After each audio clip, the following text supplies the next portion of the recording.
Hey, Gloria, how are you? I'm good. How are you doing? I'm good. I'm good. I'm glad we're able to have this conversation. We were just talking about and discussing the housing market and the rental market. Now, just share what people do or what you do, besides selling real estate. What is your main job? So I am a full-time property manager. I manage a nice property. Um, and I've been doing this for about 8 years now. So I've been through several cycles of the rental market. Got it. Got it. So you've seen when the rental market was affordable, right? Mhm. That old saying is, paying the landlord's mortgage, right? And Mhm. once upon a time, that really didn't make sense because the rental market was so low, right? And but now what are you seeing in today's market as far as the rental rate and the rental market? What are you seeing at this time? So rents are definitely up. People are Hmm. definitely renting again. The ones that didn't move when COVID first hit, they were trying to buy when the rates were low. So Hmm. now people are back to renting. They feel more comfortable renting Uh-huh. than versus buying. Mm. Okay. Can you see my screen here or I can.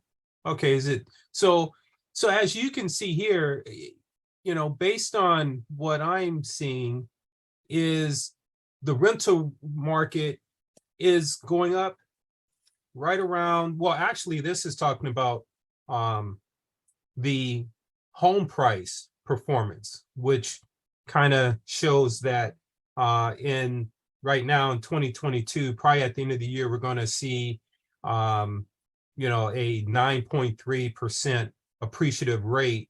And we'll start seeing, people are thinking that we're in a down market and more I want to call it a deceleration within the market, right? So 2020 three and into the next 4 years, you're probably going to see a more even market for buyers and sellers. However, I mean, still 4%. But the main thing I wanted to take a look at was this spike in rents. I mean, this is what you're seeing, right? For 15% spike Yeah, in overall, rents. yes, about 15% Hmm. in our area on rents.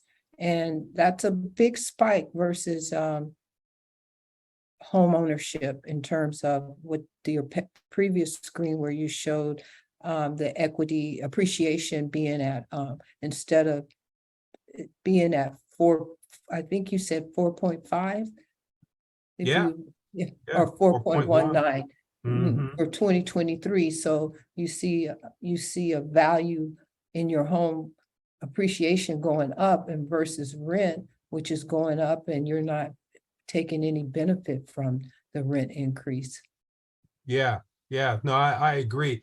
I like to call it, you know, the difference between um home ownership and renting, right? You're, you know, everybody wants a fixed rate. Well, the fixed rates are high right now, and I'm not comfortable with an adjustable. But in essence, people are in an adjustable rental market, right? When they're renting and the rental rates are going up and they receive a notice that your rent is increasing, isn't that adjustable? Yes, it is. I've never heard it put that way. Well done, Don. That's a great way to explain it because rents are always adjustable. They're always adjustable. They're never the same.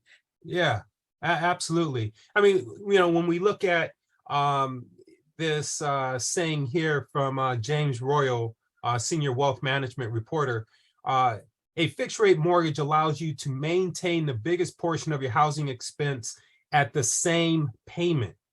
Sure, property taxes will rise and other expenses may creep up, but your monthly housing payment remains the same. That's not the case with those that are renting, right? very true. And what Yeah, people don't take into consideration when most rentals include, you have to pay for your own water, your portion of the garbage, and your portion of the sewage on top of the rent. wow. Yeah. Yeah, it's been a while since I rented, but I do I remember having to pay all that. All that's, our responsibility. But Mhm. yeah, you have those same expenses though owning a home. The difference is, at least your mortgage payment is, as the song, solid as a rock, right? I mean, it's stable, right? When we ask, or I get asked, is it cheaper or better to rent, or should, buyers consider buying or owning a home? And I always say owning a home is just so much better, because what buyers or renters don't understand is they are, well, it's going to cost them more money. It's truly going to cost them more money to wait and get into the market. And there's a lot of people that might argue with me, and because interest rates are, increasing, and the feds keep raising the interest rates, and they may raise them again, who knows? But my take on it is this: that interest rates are going to decrease at some point. I mean, we're talking about right now, we're in inflation, and they want to slow the economy down and, curb the spending and so on and so forth. I get all that. So that's the purpose of raising the interest rates. However, when those interest rates, and they're ready to get this economy up and running again, and it might happen, after 18 months. I mean, typically that's what we see, during a downturn in the market or a shift in the market, about 18 months. However, by the time the interest rates start going down, for a buyer to then jump into the market, they're late. They are late. And I think there's a generation here that doesn't have the history of interest rates and how they spiked up and how they've calmed down and the advantages of it. All they references is when the pandemic hit and they raised, the rates were down to 3%, and some on a option arm somewhere under 3%. So they don't see the difference. You and I have the experience that when I've re-entered the market, I re-entered at an interest rate that was in the 8s when I re-entered the market again, and I was happy. Yeah, Because right. I knew the difference, and through the years, I've refinanced down to where now I'm in the 3s. So, but that took a period of time, and as homeowners get in the market, they're going to benefit from the refinancing and bringing their payments down versus rents. Rents are not going to drop that much over a period of time, especially in certain areas. They may level off, but they won't drop to an all-time low like people may think. And there's a false security into renting. There's a false security into renting. And that's another story. But when you rent, it's not yours.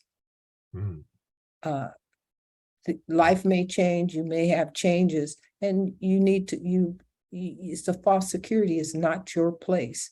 And you're not writing off any taxes, any interest, or anything on the place that you rent, versus if you're owning a home and building up your equity. And I think, Don, you have a slide on that, or you've talked about this before. As you pay your mortgage payment, you're paying in and building up your equity. I love what you say, equity escalator.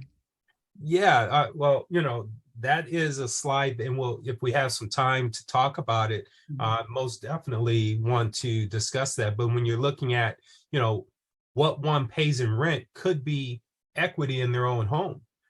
What would you say the average rents are where you're managing at, Gloria? For a 2-bedroom, you're probably looking at, if it's an apartment, I'd just say on the safe side, $3,100 a month. 3,100 a month. Okay. And that's just the average. Usually if it's a luxury where you've got a lot of amenities that you're not using, you're paying for it probably maybe 34, 35, but for the sake of this purpose, 3,100. Okay. So 3,100. So so as you can see, this is $3,000, right? A month, right? Mhm. Monthly rent. So year one, and what is it, a 2-year, 1-year lease? 1 year. Approximately 1 year. All right. So 1 year, they're paying $36,000, right?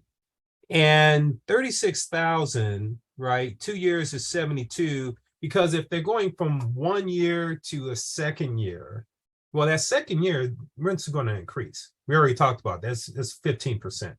So you add 15% on, like you said, $3,100. The rent's going to go up. So when your rent's going up, you're talking more than $73,000, right? 3 years is 108,000. But let's look at that in a different context, as far as, what one would pay in rent could be in equity of their own home, right? Exactly. So, this is going to, this only goes up to $2,000 in rent. However, in a 10-year period, that $2,000 that they're paying in rent, and think about it in a sense of a $3,000 rental payment, just the $2,000 is 31 or $310,000, right? Right. Just in a 10-year period. I mean, what we're seeing and what we have witnessed is those that are owning a home and in their home for at least 5 years. Well, no matter what the market is finding its way where they're at least 50% of what they bought the home for they've seen appreciation up to 50%, which is phenomenal, right? It's We're amazing. talking, It's yeah, amazing. right. Yeah, I agree. It is amazing. In 10 years is doubling what they bought the home for. And that is taking into account of ups and downs within the market. Let's go to that graph real quick here. And a 40-year graph, I mean, this is, if you go through the cycles of the appreciation surges and declines over the last 40 some years, 35 years or so. I mean, it's on a trajectory, as far as trending upward, right? And even with all of the we've had 1, 2, 3, 4 cycles, right, where the market dipped, but they're all short-lived. That's what buyers don't understand, is that they're short-lived, right? Even with 2001 .com bust was 10%. We had the mortgage debacle, that was 2008, 2011, 27%. But then it grew immediately in 2012. I mean, and when it happens, all of a sudden those buyers who are trying to time the market, they're out. They're out. Yeah. They're Yeah. out. I bought in the cycle of 2001 with the dot when I re-entered in the .com down spin. And that was the best time to buy. Yeah. It was the best time. The interest rates were up, but it was the best time to enter into the market. And it's, home is home. You go to your home, I go to my home. It's our home, ours. It's a difference between renting and having a landlord tell you what you can do and what you can't do versus owning your place and it's home. Exactly. Yeah, that is true. I mean, the pandemic, blame it on COVID, but COVID changed everything, right? It truly made home. It's your safety net. I mean, you look at home differently now, and owning your home just give you that sense of security, as you mentioned. I look at it like this because you have so many buyers right now. Their biggest fear is, well, interest rates are climbing. Interest rate, I just want to see what's going on with interest rate because I think the market is going to fall. Well, the market hasn't fallen. No. It's just decreased. It's just, or excuse me, decelerated. It's like you're going at 100 miles an hour and then you're going to slow down, because there's a cop ahead of you and you don't want to get a ticket. I mean, that's just kind of what we're seeing in our marketplace right now. Right now the interest rates are going up, buyers are off the fence. And because buyers are off the fence, to me, that just means more opportunity. You were talking to me about an article that you were reading. Yeah.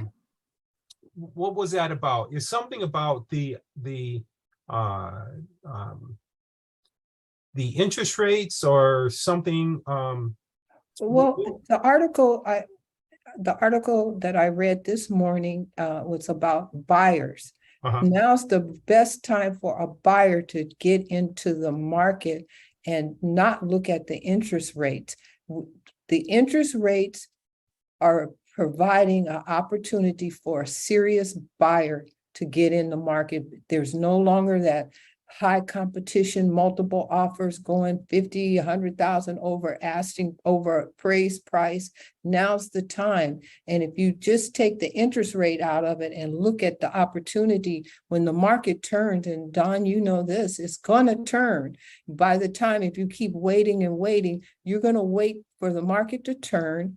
And then you're going to be up against all this competition to get a house. And then you're going to end up paying, if you really want to get in at that time, or you're going to be pushed out of the market, or you're going to have to come in a lot more money over the appraised value. That's what happened with the pandemic. People were it was insane, really.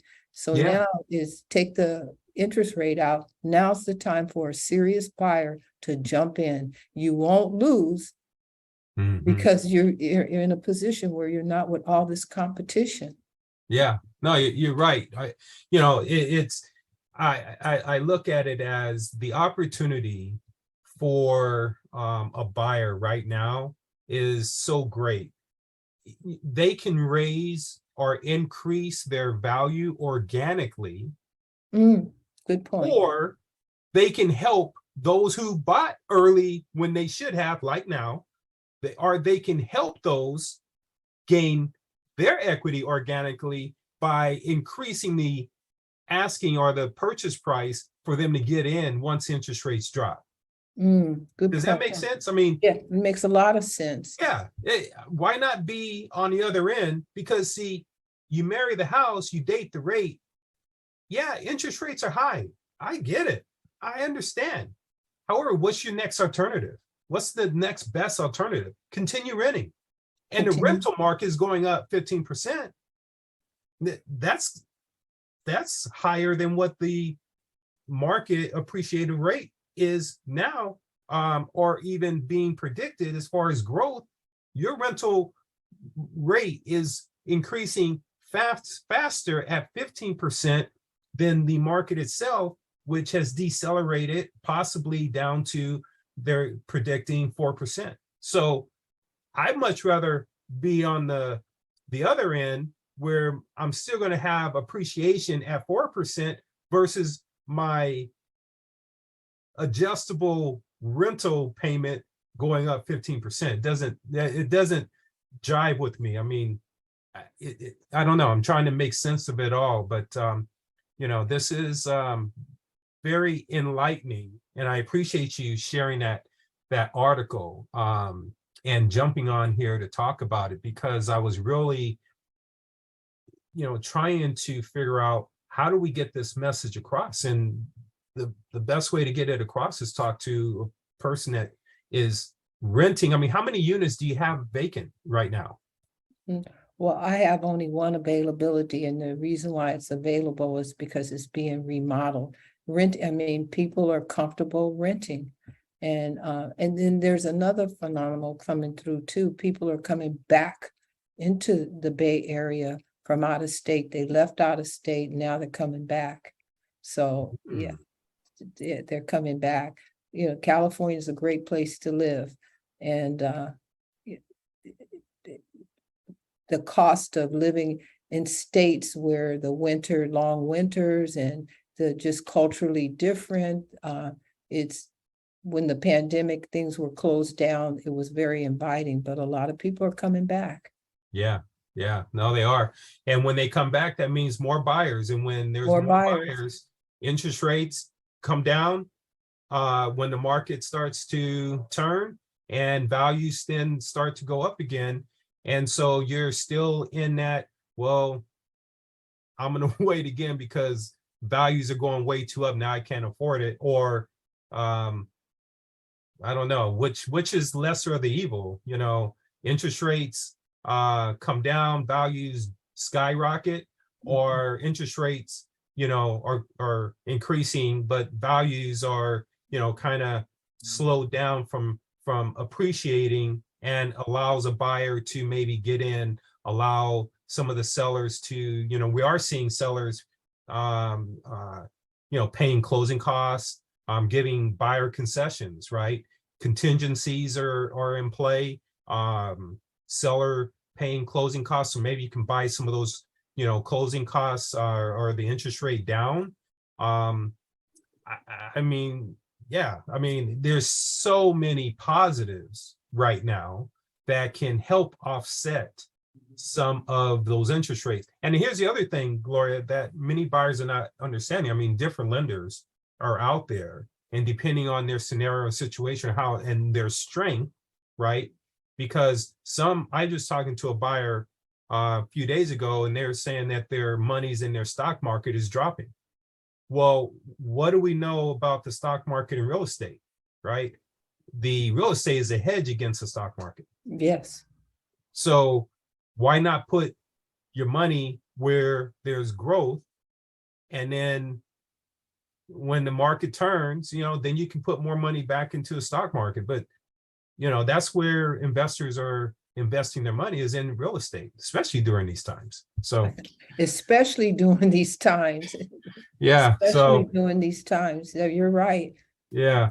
I So think a hey, lot Gloria. of people, oh, sorry. Oh no, go ahead. No, I yeah. think a lot of people they're online, they're listening and reading articles from people who've become these so-called real estate gurus, and they're not really consulting with their local professional that knows the local market. Right. And I think that's a mistake. I read this, I read that. Well, Phoenix is a different market than California. Fresno is a different market than the Silicon Valley. I mean, you really need to consult your local real estate professional like yourself, Don, that knows the market, the trends and all that. They're being misled by reading things that don't apply to the local market. Yeah. No, I agree, Gloria. I agree. It's time to get in, ladies and gentlemen. It's really, the opportunity is here. And look, you might want a single family house, but maybe because of the interest rates, you can only afford a townhouse. That's fine too, right? Allow the equity of that townhouse leverage you up to get into that single family house, and then allow that single family house allow you to level up into your final home, whatever home that looks like, your end-all home, as far as everything that you always want is size and backyard, and then location, right? But right now, get in, just get in. Condo, townhouses, single family house, it doesn't matter. They're all appreciating. It's all an asset, and your money is not being thrown away. So, Gloria, I really appreciate you spending the few minutes with me. It's been a pleasure speaking with you. Thank you very much. Thank you, Doctor. Thanks for shared some having me. great information. Yeah, absolutely. So my name is Don Mitchell, real estate experts. Gloria is also part of my team, and she is, she's a property manager. So if you're looking for a rental, you can call Gloria. But if you're looking to buy, and you want to get the right information, call us. Our phone number, 408-823-3794. Gloria, why don't you go ahead and shout out your phone number? Oh, no, your phone number's fine, Don. Well, either way, you're going to be the one showing them. So no problem. It's been a pleasure. Thank you, Gloria. You have a Okay, great one. okay, thanks so much. All right. Talk soon.